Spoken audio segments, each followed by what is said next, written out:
Hello friends, welcome to lecture 8। और इस lecture में हम देखने वाले हैं एंटिटी एसईओ के बारे में। अब आपने कोई ब्लॉग तो डाल दिया और ब्लॉग में आपने डाल दिए कीवर्ड्स, बहुत सारे कीवर्ड डाल दे। तो गूगल सिर्फ कीवर्ड के बेसिस पे वेबसाइट को रैंक नहीं करता है, कीवर्ड के साथ साथ उसकी जो एडिशनल एंटिटी होती है उसको भी वो रेफर करता है, उसको भी वो चेक करता है। ठीक है, तो उसको हम एग्जाम्पल के थ्रू देखते हैं तो आपको और क्लियर हो जाएगा कि एंटिटी होती क्या है। ठीक है, तो मान लीजिए कि आपका एक कीवर्ड है, वो कीवर्ड क्या है? MPPSC test series.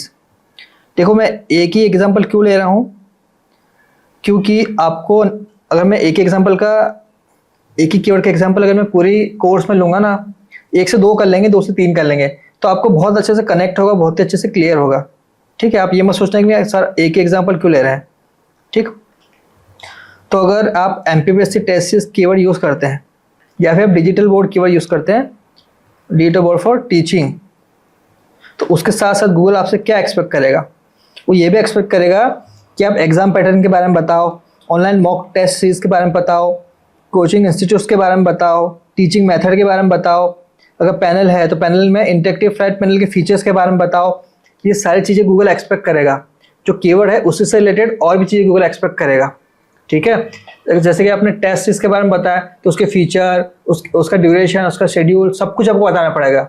ठीक है, एग्जाम पैटर्न क्या होगा, ये सब आपको कवर करना पड़ेगा। तो ये होता है एंटिटी, कि मेन कीवर्ड के साथ साथ उसकी एंटिटी को भी यूज करना।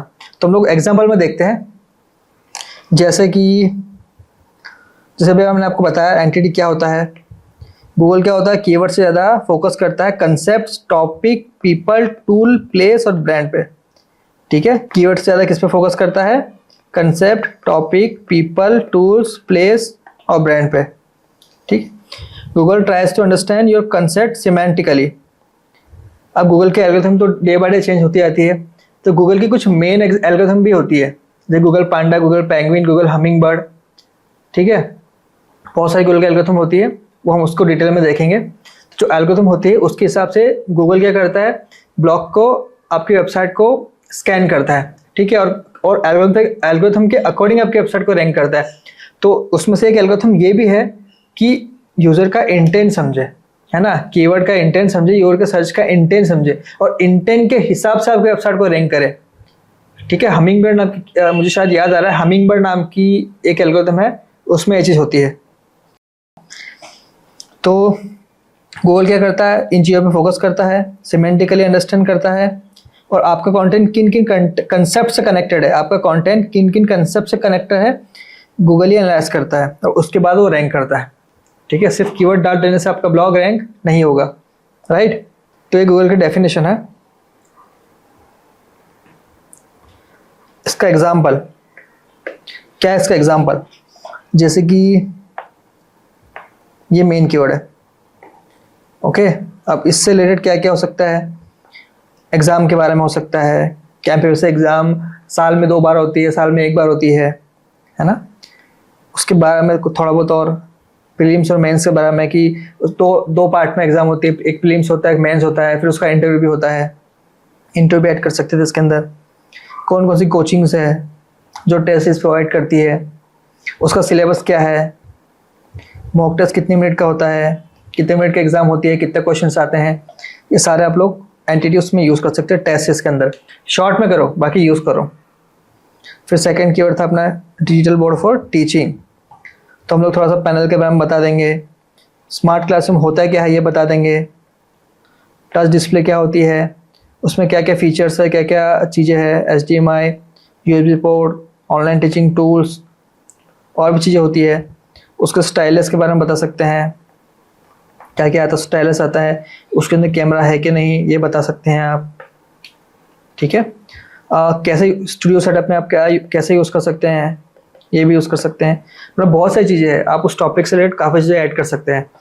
कंटेंट आपको आप मेक श्योर करके कंटेंट आपको रखना है 2000 वर्ड से ज़्यादा का ही रखो। आप हर ब्लॉग का कंटेंट आप इतना ही रखो, जिससे क्या होगा, एंटिटी भी कवर हो जाएगी और ब्लॉग भी आपका बड़ा हो जाएगा। ठीक, ये मेरा पर्सनल सजेशन है। Why Google loves entity. Google को एंटिटी क्यों पसंद है? क्योंकि उसको कॉन्टेक्स्ट को समझने में हेल्प मिलती है। ठीक है, आप किस कॉन्टेक्स्ट में ब्लॉग लिख रहे हो वो समझने में उसको हेल्प मिलती है। अगर एंटिटी उसके अंदर ऐड कर देंगे तो गूगल को और आसानी होगी समझने में कि आप कहना क्या चाहते हो।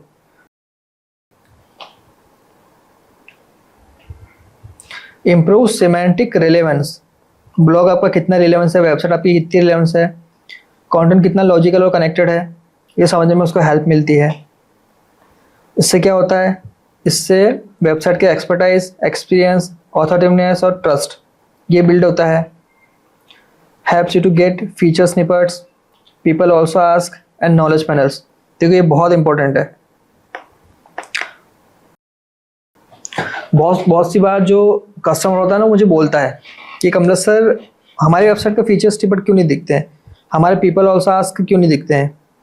वो ऐसे नहीं दिखते हैं, आपको उसके लिए वर्क करना पड़ता है। तो ये आपको एक महीने के वर्क में नहीं दिखेगा, आपको कपल ऑफ मंथ्स तो वर्क करना ही पड़ेगा, तब जाके आपको रिजल्ट दिखेगा। ठीक है, feature snippets, people also ask, knowledge panel, इसमें भी आपके जो कीवर्ड होंगे ना वो सर्चिंग में आ जाएंगे। वो भी गूगल उसको सजेस्ट करने लग जाएगा कि बेंचमार्क इंटरेक्टिव फ्लैट पैनल है, स्मार्ट रिविजन पैनल है। अगर यूजर सर्च करेगा तभी दिखेगा, वो भी तभी दिखते हैं, है ना। आपको सर्चिंग में आना पड़ेगा। Okay, how to use entity SEO in your content, content में कैसे यूज करना है। अब ये तो मैंने बताया नहीं आपको कंटेंट में कैसे यूज करना है। तो कंटेंट में यूज करने के लिए सबसे पहले क्या करना है, कोर एंटिटी को आइडेंटिफाई करना है, मतलब मेन कीवर्ड फाइंड कर लो, कौन सा टॉपिक आपको लगाना है, लिखना है, वो आप आइडेंटिफाई कर लो। जैसे मेरा टॉपिक तो यही है, एमपीपीएससी टेस्ट सीरीज और डिटेल बोर्ड फॉर टीचिंग, ये मेरा मेन कीवर्ड है। ओके, स्टेप 2 क्या रहेगी, जैसे कि people, place, tool, concept, events, ये सारी चीज़ मैं रख लूँगा, लिस्ट कर लूँगा अलग अलग। और भी चीज़ लिख लेता हूँ मैं इसके अंदर, फीचर्स भी लिख लूँगा इसके, फिर मैं क्या इसके ब्रांड्स पे लिख लूँगा,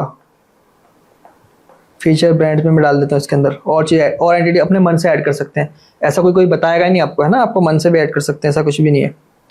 फिर एमपीपीएससी टेस्ट के लिए क्या क्या रखूँगा मैं, ये प्रीलिम्स के बारे में बता दूंगा, मेंस के बारे में बता दूंगा, mock test, MP online coaching institute, और क्या हो सकता है, सिलेबस हो गया, स्ट्रेटजी, थोड़ा बहुत स्ट्रेटजी भी बता दूंगा मैं। और क्या बता सकता हूँ मैं, ड्यूरेशन बता सकता हूँ, एग्जाम ड्यूरेशन। ठीक है, तो ये सारी चीज़ मैं इस टेस्ट सीरीज वाले ब्लॉग के अंदर डाल सकता हूँ। ब्लॉग हो गया, पेज हो गया। फॉर डिजिटल बोर्ड, इसके लिए क्या, interactive flat panel, stylus, white board, apps, touch display, HDMI port, teachers. अब इसके लिए अपन क्या कर सकते हैं, यूज़ स्टूडियो यूज़ कर सकते हैं, है ना। कौन कौन सी ब्रांड्स के डिजिटल बोर्ड है अपने पास, और टॉप ब्रांड्स के नाम भी बता सकते हैं आप यहाँ पे। आप बहुत सारी चीज़ें ऐड कर सकते हैं, बजट भी बता सकते हैं, वारंटी के बारे में बता सकते हैं, है ना। ये सारे एंटिटी आप है जो आपके कंटेंट की तरफ यूज़ कर सकते हैं। ये आपने एंटिटी फाइंड कर ली, पहले आपने मेन टॉपिक फाइंड किया, फिर आपने उसकी एंटिटीज अलग कर ली, है ना। एंटिटीज आपने अलग कर ली कि ये चीज़ भी मैं इस ब्लॉग के साथ बताना चाहता हूँ, पर मेन कीवर्ड मेरा वही है। ओके, नंबर 3 क्या आती है, नेचुरली इंक्लूड एंटिटी इन कंटेंट। अब इसका क्या मतलब है, अब ब्लॉग के अंदर आपको ये नहीं लगना चाहिए, कि आपने उसको एडिशनल ऐड किया। ऐसा नहीं कि आप पूरा ब्लॉग लिख दिया और फिर यहाँ पे एंटिटी सारी डाल दी, यहाँ पे आपने लिस्ट कर दिया। ऐसा आपको नहीं करना है। आपको जब आप ब्लॉग लिखोगे ना तो उसके अंदर ये सारे एंटिटी को नेचुरली यूज़ करना है। जैसे कि मैंने किसी चीज़ को हेडिंग में यूज़ कर लिया, किसी एंटिटी को पैराग्राफ में यूज़ कर लिया, किसी को मैंने इमेज के अंदर डाल दिया, किसी को मैंने एफएक्यू के अंदर डाल दिया। तो आपको इस तरीके से उस ब्लॉग के अंदर यूज़ करना है सारी चीज़ को, ताकि ऐसा ना लगे कि आपने सिर्फ स्टफ किया है। आप ऐसा लगना चाहिए कि आपने नेचुरली इस चीज़ को बताया है। टेस्ट इसके साथ आपने सिलेबस को बताया है, उसी के साथ आपने स्ट्रैटेजी को बताया है। ठीक है, एफएक्यू में आपने ऐड कर दिया कि उसका ड्यूरेशन क्या है। इमेज ऑल टेक्स्ट मतलब कि आपने क्या कर दिया, एग्जाम देते हुए बच्चों को लगा दिया, उसके अंदर ऑल टेक्स्ट डाल दिया।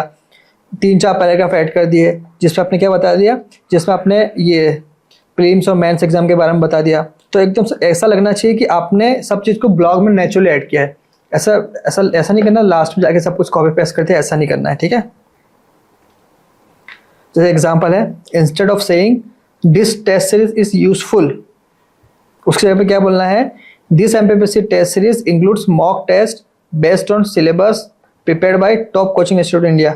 थोड़ा सा घुमा फिराएगा, थोड़ा सा लंबा सा बड़ा सा, ठीक है। उसमें आपकी हेल्प कौन कर सकता है? सबसे बेस्ट, सोच ही होंगे आप भी, चैट जीपीटी कंटेंट लिखने के लिए सबसे बेस्ट है, ठीक है। Step 4, link to authority sources.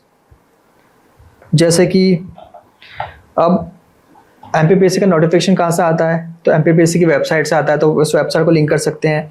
अच्छे टेस्ट्स कहाँ से मिलती है तो आप वो भी लिंक कर सकते हैं। एजुकेशन पोर्टल भी आप लिंक कर सकते हैं। बड़े बड़े जो न्यूज़ की वेबसाइट होती है वो एमपीपीएससी के बारे में बताती है, आप उनकी लिंक्स भी दे सकते हैं, है ना। तो ये सारे सोर्सेज है जिसको आप बैकलिंक की तरह यूज़ कर सकते हैं, मतलब उनको क्रेडिट दे सकते हैं आप। उससे क्या होगा, आपकी जो वेबसाइट की अथॉरिटी बढ़ेगी, ट्रैफिक बढ़ेगा, ठीक है। जैसे कि रियल एग्जाम्पल क्या है, ये रियल एग्जाम्पल लोग कवर करते हैं, एक बार और कवर करते हैं। जैसे मैंने अभी आपको बता तो दिया है, पर देख लेते हैं। ये मैंने बता दिया आपको ना, ये कीवर्ड था, इसमें हमने ये वाले सारे एंटिटी यूज़ की थी, ठीक है। तो ये सब मिलकर गूगल को ये बताते हैं कि ये कंटेंट किसी एक प्रोडक्ट से नहीं, पूरे टीचिंग इकोसिस्टम से कनेक्टेड है। बहुत अच्छी चीज़ बोली है इसने कि अगर हम लोग इस कीवर्ड पे ब्लॉग लिखते हैं, तो अगर हम लोग ये सब सारी चीज़ को बताएंगे तो सिर्फ इस टॉपिक पे वो रैंक नहीं करेगा, वो सारी एंटिटी के हिसाब से उस ब्लॉग को रैंक करेगा। और जो आपका ब्लॉग होगा वो टॉप प्रायोरिटी पे गूगल रखेगा उसको, और अच्छे से रैंक कराएगा, और वो बहुत जल्दी भी रैंक करवा देगा। और अगर उस टॉपिक से रिलेटेड कुछ और भी कीवर्ड सर्चिंग में आता है तो इस ब्लॉग को वो रैंक कर देगा, है ना, क्योंकि उसको पता चल गया कि ये जो ब्लॉग है वो पूरे टीचिंग इकोसिस्टम से कनेक्टेड है, ठीक है। मतलब आपको एंटिटी यूज़ करने का फ़ायदा मिलेगा। आप कौन कौन से टूल्स यूज़ कर सकते हैं? गूगल सर्च सजेशन यूज़ कर सकते हैं, people also ask related searches, Wikipedia का आप कोई भी ब्लॉग ओपन करना, वहाँ पे बहुत सारे बैकलिंक डली होती है। सबसे बेस्ट वेबसाइट है विकीपीडिया बैकलिंक ढूंढने के लिए। इन लिंक्स एंटिटी एनालिसिस, ये एक टूल है, इसको आप यूज़ कर सकते हैं। Google NLP API, chat GPT तो है ही सबसे बेस्ट। मैं तो सजेस्ट करूँगा कि आप इनिशियली आप चैट जीपीटी को ही यूज़ करो, ये सबसे बेस्ट है, ठीक है। और ठीक है, तो ये था हमारा लेक्चर। मुझे लगता है कि आपको बिल्कुल समझ में आ गया होगा कि एंटिटी को क्यों यूज़ करना चाहिए, ठीक है। मिलते हैं नेक्स्ट लेक्चर में। Thank you very much.